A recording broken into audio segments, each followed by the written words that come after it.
Welcome back, guys. I think it has been about a month since the last life update, and we did want to update you much sooner. We've just been super busy, haven't we? Yeah, we've been focusing on things that are just important in the real world and trying to achieve some of our goals and just heal as well. Yeah, absolutely. If you missed the last update, you'll know I was being a little bit Les Miserables, wasn't I? No, you was being real. Yeah, I guess I just shared some things on my mental health, our relationship.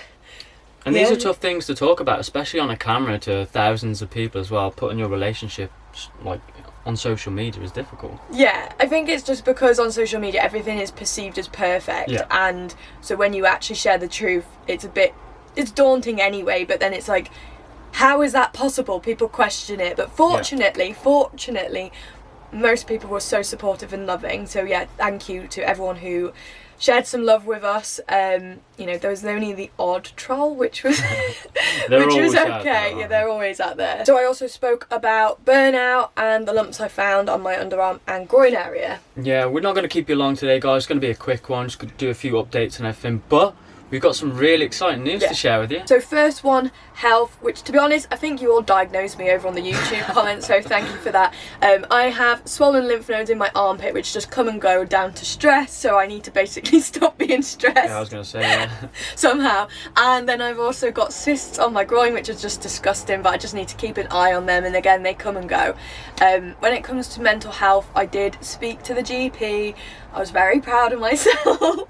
I wasn't sure if I was going to, but they were really lovely, and they referred me straight on to like a charity counselling. So I had my first counselling session last week, and awesome. I think it went all right. Yeah, good. And that's the thing, it's just reaching out, and then there's always help out there for anybody who might be suffering as well. So the first step is just reaching out and asking. And yeah, I've been told to reach out for a few years, and I just kept postponing it, but I actually think by making the video last month and all of you guys supporting me, it actually empowered me to go and talk. So yeah, I'm really glad that I spoke up, and I'm super grateful for all of you. So now it's just baby steps really to get into a place that I feel more like content. So relationships.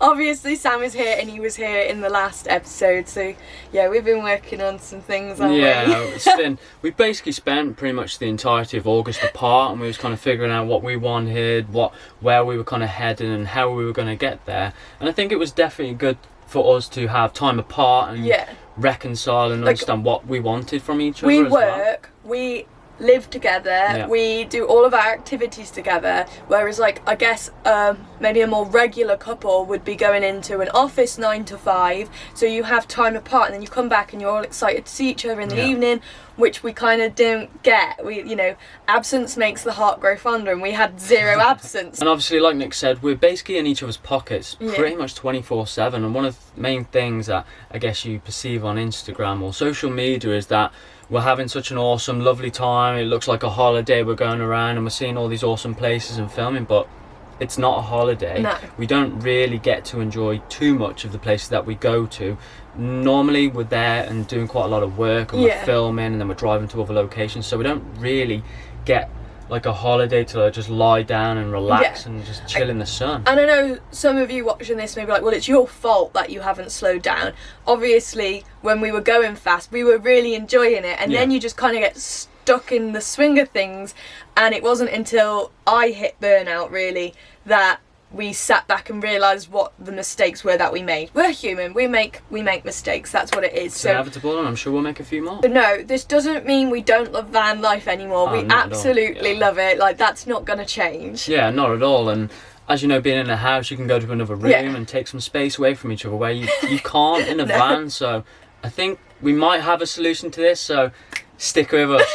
So, burnout. Basically, I hit a brick wall with everything in life last month, and it didn't just happen overnight. It had been a build up, because very gradual. I'm my own worst enemy, and I was doing over full-time hours for 2 years, traveling on top of that, and just juggling life admins, you know, and it's just challenging, isn't it? Yeah, of course. It's I had like to get reassurance there. Accumulation of everything, and like you said, you're working a lot of hours, and there's so many like small things in the background that you guys just don't see, like the logistics of Onyx, travel, Brexit, anymore.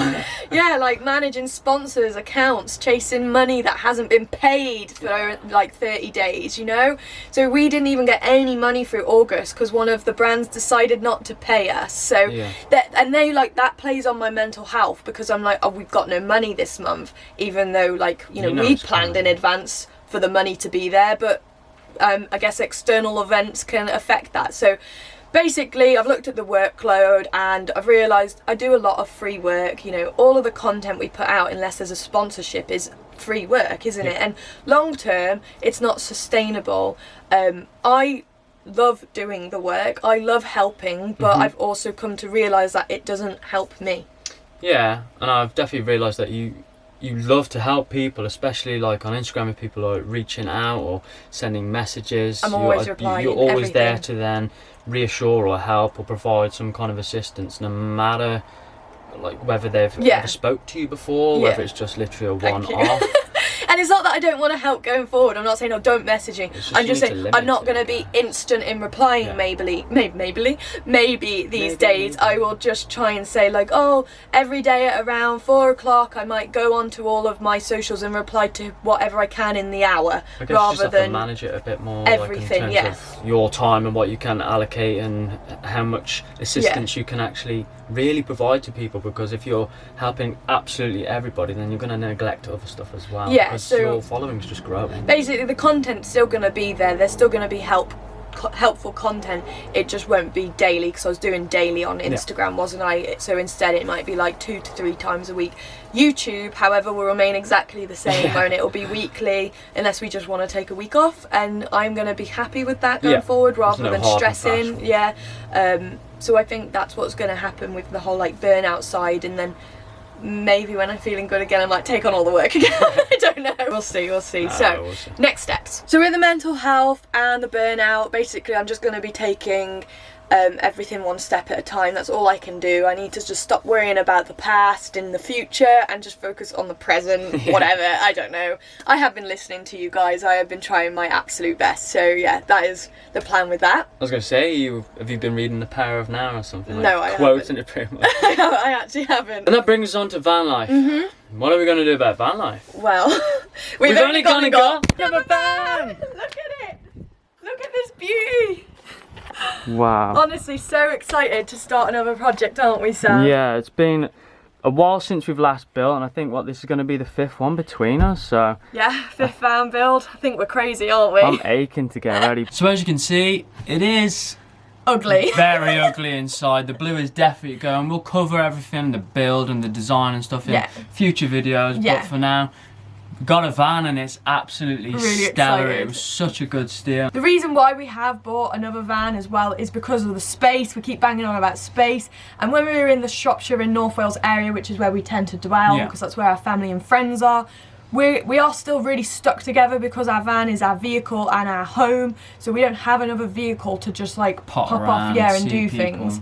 I know you can walk or get a bus and stuff, but actually like it's not that easy in Telford, is it? Like logistics, you have to pick somebody up, or if you go off, then I have to pick you up because you don't have transport. Yeah, so we've had scenarios where Sam's gone to see his mates in Cannock, and I've just had to go down and take him, and then wait in a car park until you'd finished having a party weekend, and then come get you. And it's not a problem, but when it happens regularly, you're like, oh, like I could have been doing other things or whatever. So the second vehicle will be for that, but obviously it is a big rig, so we're not just gonna leave it hanging around just for when we are back in this area. So whilst we are not using it, we are hoping to rent it. So that's what I'm most excited about, to be honest. I think having a goal of trying to set this up and build it to rent it out is pretty cool. Yeah, it's nice to have a project. Of course we love travelling, but I did feel like our last travels, we just felt like we were aimlessly travelling. We didn't really know what we wanted out of it. Obviously we were having issues ourselves as well in mental health and stuff, so it was just ruining it all, but we feel like this is a really great project to kind of bring us back together.